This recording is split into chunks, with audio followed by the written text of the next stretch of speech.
lumabas ang dalawang taong ito at itinuring silang mga kasama niya. Bilang nag-iisa nilang kapamilya, inalagaan ng Diyos ang kanilang mga buhay at tinustusan ang mga pangangailangan nila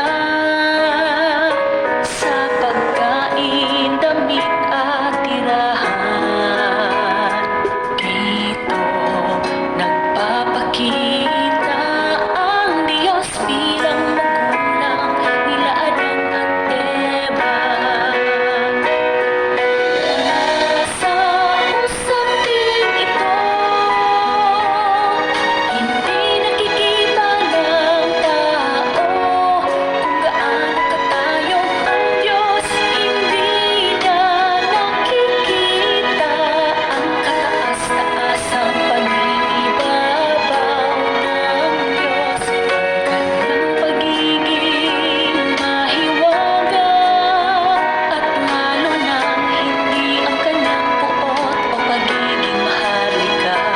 Ang nakikita lamang niya ay ang pagpapakumbaba ng Diyos, ang kanyang mapagmahal na kabaitan, ang kanyang malasakit para sa tao at ang kanyang pananagutan at paglingap para sa kanya.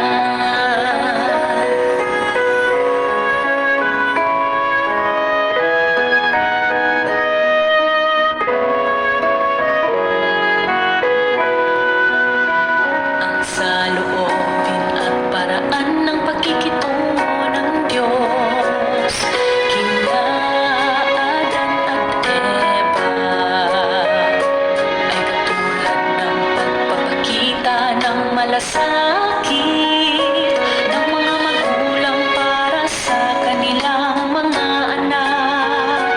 Ganito rin ang paraan ng pagmamahal, pag-aalaga at pagmamalasakit ng mga magulang para sa kanilang